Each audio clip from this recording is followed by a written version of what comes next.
5 ಆಶೀರ್ವಾದಗಳ ಕುರಿತಾಗಿ ನಾವು ನೋಡ್ಕೊಳ್ಳೋಣ. 5 blessings. Matthew chapter 7 verse 21. ಮತ್ತಾಯನು ಬರೆದ ಸುವಾರ್ತೆ 7ನೇ ಅಧ್ಯಾಯ 21ನೇ ವಚನ. 5 ಆಶೀರ್ವಾದಗಳಲ್ಲಿ ಮೊದಲನೇ ಆಶೀರ್ವಾದ, ಸ್ವಾಮಿ ಸ್ವಾಮಿ ಅನ್ನುವವರೆಲ್ಲರೂ ಪರಲೋಕ ರಾಜ್ಯದಲ್ಲಿ ಸೇರುವರೆಂದು ನೆನೆಸಬೇಡಿರಿ. ನನ್ನನ್ನು ಸ್ವಾಮಿ ಸ್ವಾಮಿ ಅನ್ನುವವರೆಲ್ಲರೂ ಪರಲೋಕ ರಾಜ್ಯದಲ್ಲಿ ಸೇರ್ತಾರೆಂಬುದಾಗಿ ನೆನೆಸಬೇಡ್ರಿ. ಪರಲೋಕದಲ್ಲಿರುವ ನನ್ನ ತಂದೆಯ ಚಿತ್ತದಂತೆ ನಡೆಯುವವರೇ ಪರಲೋಕ ರಾಜ್ಯಕ್ಕೆ ಸೇರುವರು. ಆಮೆನ್. ಹಲ್ಲೆಲೂಯಾ. ನಾವು ಯೇಸು ಸ್ವಾಮಿಗೆ ನಂಬಿರೋದಮ್ಮ, ನಮಗೆ ಅದು ಕೊಡ್ತಾನೆ ಇದು ಕೊಡ್ತಾನೆ ಅಂತ ನಾವು ನಂಬಲಿಲ್ಲ. ನಾವು ಯೇಸುವನ್ನ ನಂಬುವುದಕ್ಕೆ ಕಾರಣ, ಮೊದಲು ನಮ್ಮ ಪಾಪಗಳು ಕ್ಷಮಿಸಲ್ಪಡ್ತದೆ, ಎರಡನೇದಾಗಿ ನಮಗೆ ನಿತ್ಯ ಜೀವ ಸಿಗ್ತದೆ. ಆಮೆನ್. ಈ ಕಾರಣಕ್ಕಾಗಿ ನಾವು ಯೇಸು ಕ್ರಿಸ್ತನನ್ನ ಅಂಗೀಕಾರ ಮಾಡಿದ್ದು. ಹಲ್ಲೆಲೂಯಾ. ಒಬ್ಬ ಮನುಷ್ಯ ಆತನ ಮೇಲೆ ನಂಬಿಕೆ ಇಟ್ಕೊಂಡಿದ್ದಾನೆ ಅಂದ್ರೆ, ಆತನ ಮೇಲೆ ಭರವಸೆ ಇಟ್ಕೊಂಡಿದ್ದಾನೆ ಅಂದ್ರೆ, ಕಾರಣ ಪರಲೋಕ ರಾಜ್ಯ ನನಗಿದೆ. ಓಕೆ, ಮೊದಲನೇ ಆಶೀರ್ವಾದ ಪರಲೋಕ ರಾಜ್ಯದಲ್ಲಿ ಸೇರುವ ಭಾಗ್ಯ. ಆಮೆನ್. ಫಸ್ಟ್ ಬ್ಲೆಸ್ಸಿಂಗ್ಸ್ ಯಾವುದಂದ್ರೆ ಪರಲೋಕ ರಾಜ್ಯ ಸೇರುವಂತ ಭಾಗ್ಯ ದೇವರ ಮಕ್ಕಳಿಗಿದೆ ಇದು. ಆಮೆನ್. ಈ ಆಶೀರ್ವಾದ ಯಾರಿಗಿದೆ ಅಮ್ಮ? ದೇವರ ಮಕ್ಕಳಿಗಿದೆ. ಆಮೆನ್. ಹಾಗಾಗಿ ದೇವರ ಮಕ್ಕಳು ಈ ಲೋಕದಲ್ಲಿ ನನಗೆ ಅದು ಇಲ್ಲ, ಅದು ಇಲ್ಲ, ಇದು ಇಲ್ಲ, ನಾ ಮಾಡಲಿಲ್ಲ ಬಿಡ್ರಿ ಕಳ್ಳಾಟ ಮಾಡೋದು. ಪರಲೋಕದಲ್ಲಿ ನಮಗೆಲ್ಲವೂ ಇದೆ. ನಮ್ಮ ನಂಬಿಕೆ ಈ ಲೋಕದ ಮೇಲೆ ಇಲ್ಲ, ನಮ್ಮ ನಂಬಿಕೆ ಪರಲೋಕದ ದೇವರ ಮೇಲೆ ಇದೆ. ಹಲ್ಲೆಲೂಯಾ. ಅವರು ನಮಗೋಸ್ಕರ ಬಂದಾತನು ನಮಗೆ ಬೇಕು. ಯಾರವರು? ಯೇಸು. ಆಮೆನ್. ಹಲ್ಲೆಲೂಯಾ. ಆದ್ರೆ ನಮಗೋಸ್ಕರವಾಗಿ ಬಂದವನು ಪ್ರಾಣವನ್ನೇ ಕೊಟ್ಟಿದ್ದಾನೆ. ಹಲ್ಲೆಲೂಯಾ. ನನ್ನ ಪ್ರಿಯ ದೇವರ ಮಕ್ಕಳೇ, ಮೊದಲನೇ ಆಶೀರ್ವಾದ ಯಾವುದಂದ್ರೆ ಪರಲೋಕದಲ್ಲಿ ಸೇರುವ ಭಾಗ್ಯ. ಯಾರಿಗಿದೆ ಇದು? ಈ ಭಾಗ್ಯ ಎಲ್ಲರಿಗೂ ಇಲ್ಲ. ಈ ಭಾಗ್ಯ ಯಾರಿಗಿದೆ ಅಂದ್ರೆ ಆತನ ಚಿತ್ತದಂತೆ ನಡೆಯುವವರಿಗೆ ಇದೆ. ಆಮೆನ್. ಆತನ ಚಿತ್ತದಂತೆ ನಡೆಯೋದಂದ್ರೆ ಏನು? ಆ ವಾಕ್ಯ ಕೇಳಿ, ಆ ಬೋಧನೆ ಕೇಳಿ, ಅದನ್ನು ಅನುಸರಿಸಿ ಬದುಕಬೇಕು. ಆಮೆನ್. ಏನಮ್ಮ? ಅದನ್ನು ಅನುಸರಿಸಿ ಬದುಕಬೇಕು, ಅದನ್ನು ಅನುಸರಿಸಿ ನಡಿಬೇಕು. ಹಲ್ಲೆಲೂಯಾ. ಅನುಸರಣೆ ಬಹಳ ಮುಖ್ಯ. ಸ್ವಾಮಿ ಸ್ವಾಮಿ ಸ್ವಾಮಿ ಯೇಸು ಹೇಳ್ತಾರೆ, ನೀನ್ ಯಾರು?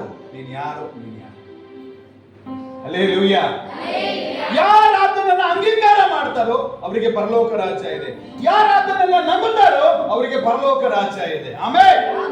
ಹಾಗಾಗಿ ನೀವು ಸ್ವಾಮಿ ಸ್ವಾಮಿ ಹೇಳೋರಾಗಬಾರ್ದು. ನೀವು ಸ್ವಾಮಿ ಸ್ವಾಮಿ ಹೇಳೋರಾಗಬಾರ್ದು. ಯಾರಾಗಬೇಕಮ್ಮ? ಆತನ ಮಾತಿನಂತೆ ನಡಿಬೇಕು, ಟೈಮ್ ಫಾಲೋ ಮಾಡಬೇಕು, ಆರಾಧನೆ ಮಾಡಬೇಕು. ಆಮೆನ್. ಹಲ್ಲೆಲೂಯಾ. ಹುರುಪಲ್ಲಿ ಏನೋ ಮಾಡ್ತೀವಿ ನಾವು, ಆಮೇಲೆ ಹುರುಪು ದೇವರಿಗೆ ಬೇಕಾಗಿಲ್ಲ, ಕೊನೆಯವರೆಗೂ ತಗ್ಗಿಸ್ಕೊಂಡು ಬದುಕೊಂಡು ದೇವರಿಗೆ ಬೇಕು. ಆಮೆನ್. ಆಮೆನ್. ಹಲ್ಲೆಲೂಯಾ. ಒಂದು ದಿನ ಮಾಡೋದನ್ನ ದೇವರು ಎದುರು ನೋಡ್ತಾ ಇಲ್ಲ, ಪ್ರತಿ ದಿನವೂ ನನ್ನ ಜೊತೆ ನಡೆಯಬೇಕು. ಆಮೆನ್. ಹನೋಕನೆಂಬುದಾದ ಒಬ್ಬ ಭಕ್ತನಿದ್ದಾನೆ.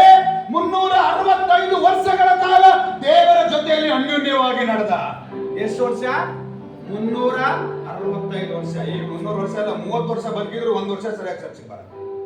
1 ವರ್ಷ ಬಂದ್ರು ಸರಿಯಾಗಿ ಟೈಮಿಗೆ ಬರಲ್ಲ. ಸರಿಯಾಗಿ ಟೈಮಿಗೆ ಬಂದ್ರು ಸರಿಯಾಗಿ ಪ್ರಾರ್ಥನೆ ಮಾಡಲ್ಲ. ವಾಕಿಂಗ್ ಮಾಡೋದ್ರಾಗೆ ಟೈಮ್ ಹೋಗ್ಬಿಡುತ್ತೆ, ನಿದ್ದೆ ಮಾಡೋದ್ರಾಗೆ ಟೈಮ್ ಹೋಗ್ಬಿಡುತ್ತೆ. ಗಮನ ಹರಿಸಿರಿ, ಆತನ ಚಿತ್ತದಂತೆ ನಡೆಯುವವನಿಗೆ ಪರಲೋಕ ರಾಜ್ಯ ಇದೆ. Amen. Point number 2, Matthew 7 chapter verse 24. ಆದ್ದರಿಂದ ಈ ನನ್ನ ಮಾತುಗಳನ್ನು ಕೇಳಿ ಅವುಗಳಂತೆ ನಡೆಯುವವನು ಬಂಡೆಯ ಮೇಲೆ ಮನೆಯನ್ನು ಕಟ್ಟಿಕೊಂಡ ಅವುಗಳಂತೆ ನಡೆಯುವವನು ಬಂಡೆಯ ಮೇಲೆ ಮನೆಯನ್ನು ಕಟ್ಟಿಕೊಂಡ ಬುದ್ಧಿಯುಳ್ಳ ಮನುಷ್ಯನನ್ನು ಹೋಲುವನು. ಏನಂದ್ರೆ ಎರಡನೇ ಆಶೀರ್ವಾದ ಯಾವ್ದಂದ್ರೆ ಮಳೆ ಗಾಳಿ ಪ್ರವಾಹಗಳಲ್ಲಿ ಆಶ್ರಯ. ಆಮೆನ್. ಮಳೆ ಗಾಳಿ ಪ್ರವಾಹಗಳಲ್ಲಿ ಆಶ್ರಯ. ಆಮೆನ್. ಮಳೆ ಬರ್ಲಿ, ಗಾಳಿ ಬರ್ಲಿ, ಪ್ರವಾಹ ಬರ್ಲಿ. ಈ ಕೆಲವರು ನೋಡ್ರಿ ಏನ್ ಮಾಡ್ತಾರೆ, ಯಾಕಮ್ಮ ಚರ್ಚಿಗೆ ಬರ್ಲಿಲ್ಲ? ಸುಳ್ಳು. ಯಾಕಮ್ಮ ಬರ್ಲಿಲ್ಲ? ಹಂಗಾದ್ರೆ ಯಾಕೆ ಬರ್ತಾರೆ? ಉಪವಾಸ ಪ್ರಾರ್ಥನೆಗೆ ಯಾವಾಗ ಬರ್ತಾರೆ ಹೇಳ್ರಿ? ದೇವರಿಗೆ ಹೃದಯ ಕೊಡು, ಹೃದಯ ಶುದ್ಧಿ ಮಾಡ್ಕೊಂಬ. ಮೊದಲು ಹೃದಯ ತೊಳ್ಕೊಂಬ ಯೇಸುವಿನ ರಕ್ತದಲ್ಲಿ. ಹಲ್ಲೆಲೂಯಾ. ಇವರು ಏನೇನೋ ಮಾಡಕ್ ಹೋಗ್ತಾರೆ, ಏನು ನಡೀತಾ ಇಲ್ಲ. ಹಲ್ಲೆಲೂಯಾ. ಸರಿಯಾಗಿ ಮಳೆ ಬರಲ್ಲ, ಸರಿಯಾಗಿ ಬೆಳೆ ಆಗಲ್ಲ, ಮನುಷ್ಯನ ಊಟ ಸಿಗಲ್ಲ. ಬೈಬಲ್ ಹೇಳಿದೆ ಎಲ್ಲ ನೋಡ್ರಿ ನೀವು. ಯಾವತ್ತೂ ಈ ಮೂಢನಂಬಿಕೆ ಅನ್ನುವಂಥದ್ದು ಒಂದು ಆಲೋಚನೆ ಬಿಟ್ಬಿಡ್ರಿ. ಚೆನ್ನಾಗಿರ್ರಿ, ಮನೆಯಾಗ ಏನ್ ಸಿಗೋದು ಊಟ ಮಾಡ್ರಿ, ನಿಮಗೆ ಏನು ಬೇಕೋ ಊಟ ಮಾಡ್ರಿ. ನಂಬಿಕೆ ಇದ್ದವ್ರು ಇದನ್ನ ಮಾಡ್ತಾರೆ. ನಂಬಿಕೆ ಇದೆಯಾ? ಬಹಳ ಸ್ತೋತ್ರ ಮಾಡ್ಕೊಂಡು. ನೀವು ನಂಬಿಕೆ ಉಳ್ಳವರ, ನೀವು ಪರಲೋಕ ಇಲ್ಲೇ ಹೇಗೆ ಸೇರ್ಬೇಕು, ಆಲಯ ಹೇಗೆ ಸೇರ್ಬೇಕನ್ನ ಗೊತ್ತಿಲ್ಲದವರಿಗೆ ಪರಲೋಕ ಹೆಂಗ್ ಸೇರ್ತಾರ್ರಿ? ಹಲ್ಲೆಲೂಯಾ.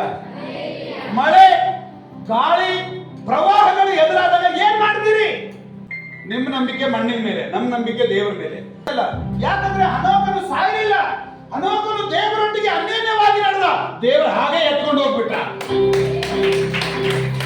ಎಲ್ಲಿಯ ಮಣ್ಣಿಗೋಸ್ಕರ ಇರಲಿಲ್ಲ.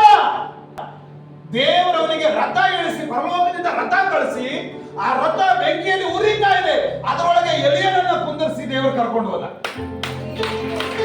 ಕರ್ಕೊಂಡು ಹೋದ ನಮ್ಮ ದೇವರು ಅನ್ನೋದ್ರಲ್ಲಿ ನಂಬಿಕೆ. ಹಲ್ಲೆಲೂಯಾ. ಹಲ್ಲೆಲೂಯಾ. ಒಂದ್ ದಿನ ಬರ್ತದೆ, ನೀವು ಗಟ್ಟಿ ಇದ್ದಾಗ ಮೆರಿಬೇಡ್ರಿ, ಆಮೇಲೆ ಬರ್ತಾ ದೇವರಿಗೋಸ್ಕರವಾಗಿ ಬದುಕ್ರಿ. ಅಲ್ಲಿ ವಾಕ್ಯ ಇದೆ, ಈ ನನ್ನ ಮಾತುಗಳನ್ನು ಕೇಳಿ ಅವುಗಳಂತೆ ನಡೆಯುವವನು ಬಂಡೆಯ ಮೇಲೆ ಮನೆಯನ್ನು ಕಟ್ಟಿಕೊಂಡ ಬುದ್ಧಿಯುಳ್ಳ ಮನುಷ್ಯನನ್ನು ಹೋಲುವನು. ಆಮೆನ್. ಹಲ್ಲೆಲೂಯಾ. ಎಂತ ಮನುಷ್ಯ ಅಂತ ಇವನು? ಬಂಡೆ ಮೇಲೆ ಮನೆ ಕಟ್ಟಿಕೊಂಡ ಮನುಷ್ಯ. ಬಂಡೆ ಮೇಲೆ ಮನೆ ಕಟ್ಟಿಕೊಂಡ ಮನುಷ್ಯ ಅಂದ್ರೆ ಪರಲೋಕದಲ್ಲಿ ಸ್ಥಾಪಿಸಿಕೊಂಡಿದ್ದಾನೆ. ಆಮೆನ್. ಅವನು ಬುದ್ಧಿ ಉಳ್ಳ ಮನುಷ್ಯ. ಬುದ್ಧಿ ಇಲ್ಲದವನು ಏನ್ ಮಾಡ್ತಾನಂತೆ ನೋಡ್ರಿ. ಬುದ್ಧಿ ಉಳ್ಳವನ ಕಾರ್ಯ ಮನೆ ಕಟ್ಟಿದ ಮೇಲೆ ಮಳೆ ಸುರಿಯಿತು, ಪ್ರವಾಹವು ಬಂದವು, 4 ಕಡೆಯಿಂದ ಗಾಳಿ ಬೀಸಿ ಆ ಮನೆಗೆ ಹೊಡೆಯಿತು. ಆದಾಗ್ಯೂ ಅದರ ಅಸ್ತಿವಾರವು ಬಂಡೆಯ ಮೇಲಿದ್ದದ್ದರಿಂದ ಅದು ಬೀಳಲಿಲ್ಲ. ಬಂಡೆ ಮೇಲೆ ಇದ್ದಂತ ಮನೆ ಅದು ಬೀಳಲಿಲ್ಲ. ಯಾಕೆ ಬೀಳಲಿಲ್ಲ ಅಂದ್ರೆ ಅದು ಎಲ್ಲಿದೆ? ಅದು ಎಲ್ಲಿದೆ? ಬಂಡೆ ಮೇಲಿದೆ. ಬಂಡೆ ಮೇಲಿದೆ. ಅವನ ಮನೆ ಬುದ್ಧಿ ಉಳ್ಳ ಮನುಷ್ಯ. ಅವನು ಬಂಡೆ ಮೇಲೆ ಕಟ್ಟಿಕೊಂಡಿದ್ದಾನೆ ಅಂದ್ರೆ ಅವನ ನಂಬಿಕೆ ಯೇಸು ಕ್ರಿಸ್ತನೆಂಬ ಬಂಡೆ ಮೇಲಿದೆ. ಅವನ ವಿಶ್ವಾಸ ಪರಲೋಕ ರಾಜ್ಯದಲ್ಲಿರುವ ಯೇಸುವಿನ ಮೇಲಿದೆ. ಮಳೆ ಬಂತು, ಪ್ರವಾಹ ಬಂತು, ಸುನಾಮಿ ಬಂತು, ಆ ಮನೆ ಏನೂ ಆಗಲಿಲ್ಲ. ನಿಮ್ಮ ಜೀವನದಲ್ಲಿ ಯೇಸು ಕ್ರಿಸ್ತನ ಮೇಲೆ ನಿಮಗೆ ನಂಬಿಕೆ ಇದ್ರೆ, ಯಾರು ಏನೇ ಹೇಳಲಿ, ಯಾರು ಬೈಲಿ, ಯಾರು ನಿಮ್ಮನ್ನು ಅವಮಾನ ಮಾಡಲಿ, ಯಾರು ನಿಮ್ಮನ್ನು ಕೀಳಾಗಿ ನೋಡ್ಲಿ, ಯಾರು ನಿಮ್ಮನ್ನು ದೂರ ತಳ್ಳಿ, ಯಾರು ನಿಮಗೆ ಏನು ಕೊಡದೇ ಇರಲಿ, ಯೇಸು ನಿಮ್ಮನ್ನು ನೋಡ್ಕೊಳ್ತಾನೆ. ಆಮೆನ್. ಆಮೆನ್. ಯೇಸು ನೋಡ್ಕೊಳ್ತಾನೆ. ನೋಡ್ರಿ, ಮನುಷ್ಯರು ಎಲ್ಲರೂ ಕೈ ಬಿಟ್ಟಾಗ ದೇವರು ಕೈ ಹಿಡಿತಾನೆ.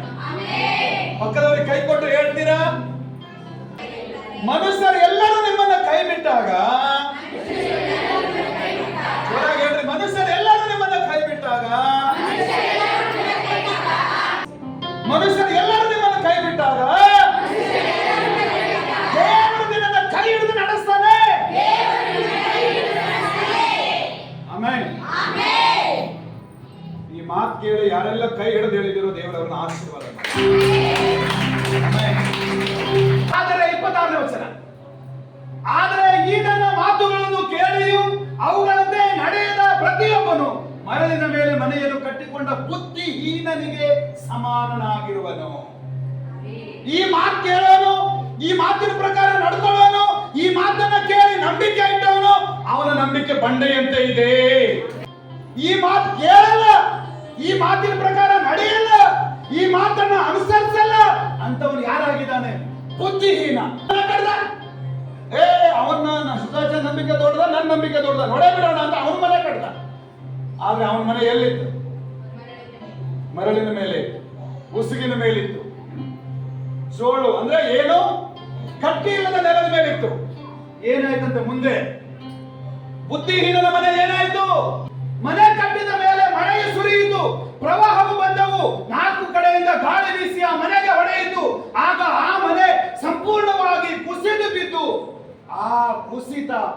ಅಗಾಧವಾದದ್ದು. ಕುಸಿದು ಬಿತ್ತು ಆ ಮನೆ ದಳಮ್ಮನೆ ಬಿದ್ದು. ಹಲ್ಲೆಲೂಯಾ. ಯೇಸು ಕ್ರಿಸ್ತನ ಮೇಲೆ ಯಾರಿಗೆ ನಂಬಿಕೆ ಇಲ್ಲವೋ ಅವರ ಮನೆ, ಅವರ ನಂಬಿಕೆ ಉಸಿರಿನ ಮೇಲೆ ಇದೆ. ಅದು ಒಂದಿನ ಬಿದ್ದು ಹೋಗ್ತದೆ. ಯಾಕಂದ್ರೆ ಅದು ಬುದ್ಧಿಹೀನನ ಮನೆ, ಅದು ದೇವರು ಇಲ್ಲದ ಮನೆ, ಅದು ದೇವರು ವಾಸ ಮಾಡದೇ ಇರದ ಮನೆ. ಆದ್ರೆ ಬುದ್ಧಿ ಉಳ್ಳವನ ಮನೆಯಲ್ಲಿ ದೇವರಿದ್ದಾನೆ. ಬುದ್ಧಿ ಉಳ್ಳವನ ನಂಬಿಕೆ ದೇವರ ಮೇಲೆ ಇದೆ. ಆಮೆನ್. ಹಲ್ಲೆಲೂಯಾ.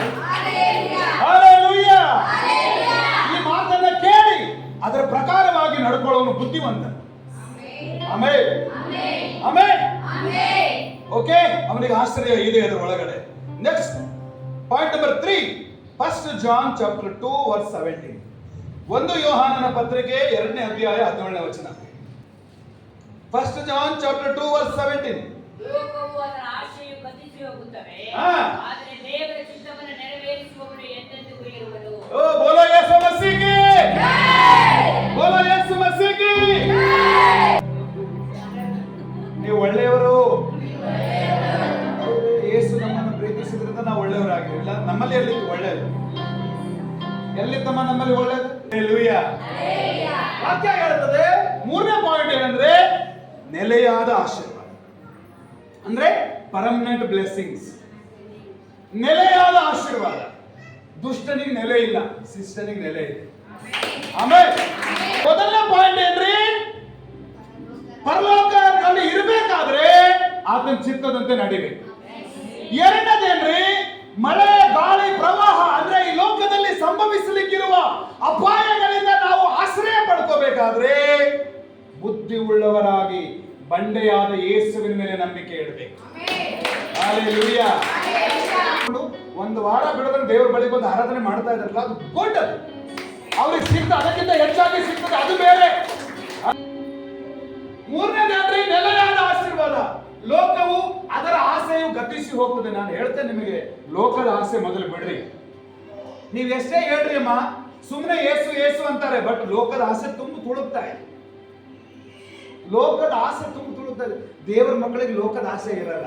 ಅವ್ರಿಗೆ ಒಂದೇ ಆಸೆ, ನಾನು ಸುವಾರ್ತೆ ಸಾರಬೇಕು, ಒಂದು ಆತ್ಮ ಹಾಳಾಗಿ ಹೋಗ್ಬಾರ್ದು, ಅವರು ದೇವರ ಬಳಿ ಕರ್ಕೊಂಡ್ ಬರಬೇಕು, ಅವ್ರನ್ನ ರಕ್ಷಿಸಬೇಕು, ಅವ್ರಿಗೆ ಒಳ್ಳೇದು ಹೇಳ್ಬೇಕು. ಅವ್ರಿಗೆ ಊಟ ಇಲ್ವಾ, ಒಪ್ಪತ್ತು ರೇಷನ್ ತಗೊಂಡು ಅವ್ರಿಗೆ ಕೊಡ್ಬೇಕು ನಾನು ಅವರಿಗೆ. ಇದು ದೇವರ ಮಕ್ಕಳ ಮೆಂಟಾಲಿಟಿ.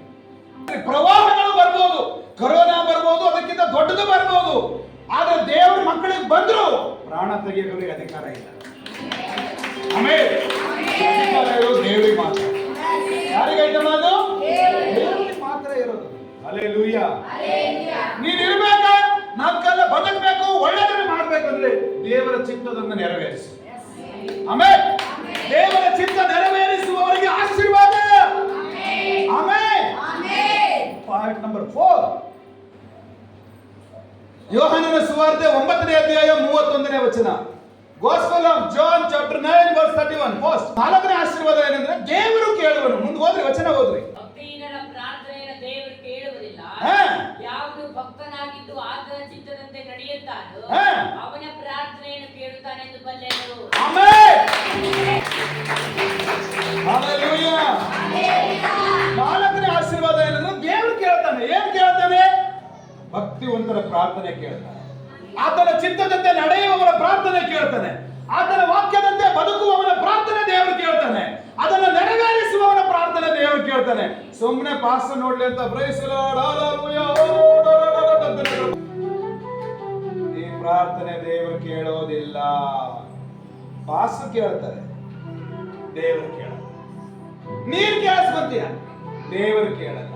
ದೇವರು ಕೇಳಬೇಕಾದ್ರೆ ಮೊದಲು ದೇವರ ಚಿತ್ತದಂತೆ ನಡಿಬೇಕು, ಮೊದಲು ದೇವರ ವಾಕ್ಯದಂತೆ ಬದುಕಬೇಕು, ಮೊದಲು ಉಪದೇಶದ ಹಾಗೆ ಜೀವಿಸಬೇಕು. ಹಲ್ಲೆಲೂಯಾ. ಭಕ್ತಿಹೀನರ ಪ್ರಾರ್ಥನೆ ದೇವರು ಕೇಳಲ್ಲ.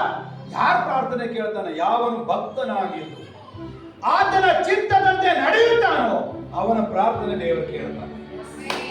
ಆಮೇನ್, ಆಮೇನ್, ಆಮೇನ್, ಆಮೇನ್. ನೀವು ಮೊದಲು ಯಾರಾಗಿರ್ಬೇಕು? ಮೊದಲು ಯಾರಾಗಿರ್ಬೇಕು? ಭಕ್ತಿ ಉಳ್ಳವರಾಗಿರ್ಬೇಕಕ್ಕ. ಗುಡ್. ಆಮೇಲೆ ಭಕ್ತಿವಂತರಾಗಿರ್ಬೇಕು. ದೇವರ ಮೇಲೆ ಭಕ್ತಿ. ಅವ್ರು ಹಿಂಗಂದ್ರು, ಇವರು ಹಿಂಗಂದ್ರು, ಅವ್ರು ಜಗಳ ಮಾಡಿದ್ರು, ಇವ್ರು ಮಾಟ ಮಾಡಿದ್ರು, ಅವ್ರು ಮಾತಾಡ್ಸಲ್ಲ, ಇವರು ತಂಗಿಡ್ತಾರೆ.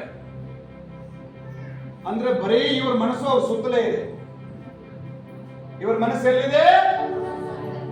ಅಲ್ಲೇ ಸುತ್ತಲೂ ಅಂತರ್ಪಿಚಾಸಿಯಾಗಿ ಅಡ್ಡಾಡ್ತಾ ಇದೆ. ಹೆಂಗ ದೇವರ ಪ್ರಾರ್ಥನೆ ಕೇಳ್ತಾರೆ? ವಾಕ್ಯ ಹೇಳ್ತದೆ, ನಿನ್ನ ಮನಸ್ಸು ದೇವರ ಮೇಲೆ ಇರಬೇಕಂತೆ. ನಿನಗೆ ಯಾರು ಏನೇ ಮಾಡ್ಲಿ, ಇವತ್ತಿನ ಕೀರ್ತನೆ ಓದಿದ್ವಲ್ಲ, ನೀತಿವಂತರ ಸ್ವಾಸ್ಥ್ಯದಲ್ಲಿ ಯಾರು ಉಳಿಯೋದಿಲ್ಲ, ದುಷ್ಟನ ದಂಡ ಅಧಿಕಾರ ನಿಲ್ಲಲ್ಲ. ನೀತಿವಂತನಿಗೆ ವಿರುದ್ಧವಾಗಿ ಯಾರು ಏನೇ ಮಾಡ್ಲಿ, ಹಲ್ಲೆಲೂಯ, ಯಾರು ಆಟ ಮಾಡಿಸ್ಕೊಂಡ್ ಬಂದಾಗ್ಲಿ, ಮಂತ್ರ ಮಾಡಿಸ್ಕೊಂಡ್ ಬಂದಾಗ್ಲಿ, ಕುತಂತ್ರ ಮಾಡ್ಕೊಂಡು ಬರ್ಲಿ, ಕೆಟ್ಟ ಆಲೋಚನೆ ಮಾಡ್ಕೊಂಡ್ ಬರ್ಲಿ, ದೇವರು ಅಂತದ್ದು ನಮ್ಮ ಮಧ್ಯದಲ್ಲಿ ನಿಲ್ಲಿಸ್ಕೊಡಲ್ಲ. ಆಮೇನ್, ಆಮೇನ್, ಆಮೇನ್.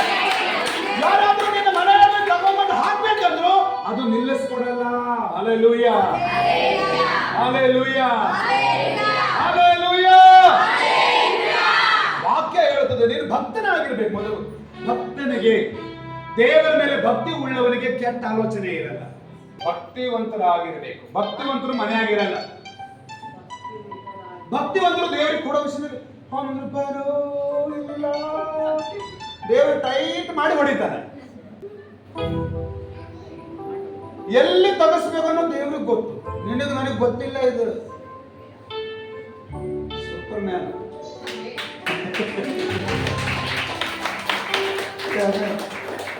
ಆಮೇಲೆ ದೇವರ ನಿನ್ನ ಪ್ರಾರ್ಥನೆ ಕೇಳಬೇಕಾದ್ರೆ ನೀವು ಭಕ್ತಿ ಉಳ್ಳವರಾಗಿರ್ಬೇಕು.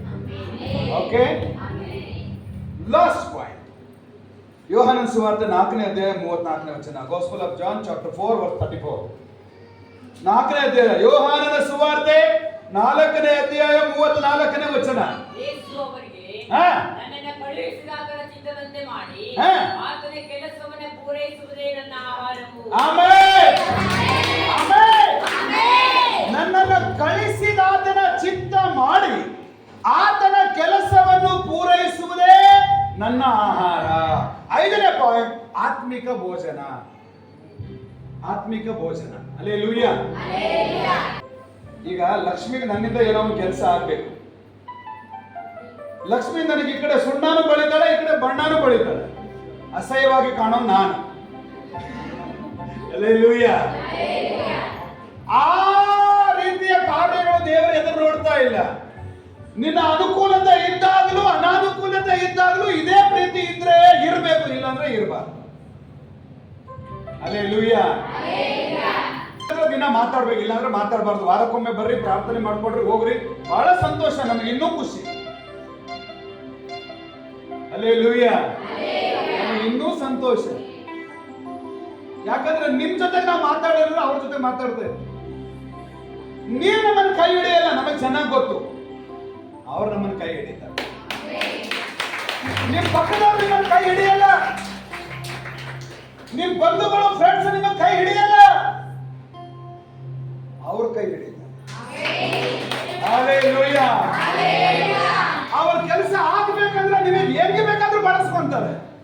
ಅವ್ರ ಕೆಲಸ ಮುಗಿದ್ಮೇಲೆ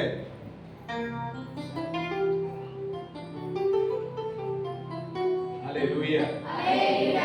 ಆಲೋಚನೆ ಮಾಡಿ ನೋಡ್ರಿ, ಆ ಭಕ್ತಿ ಬೇಡ ಅಂತೀನಿ ನಾನು. ಅದು ದೇವರ ಮಕ್ಕಳಲ್ಲಿ ಇರಲ್ಲ.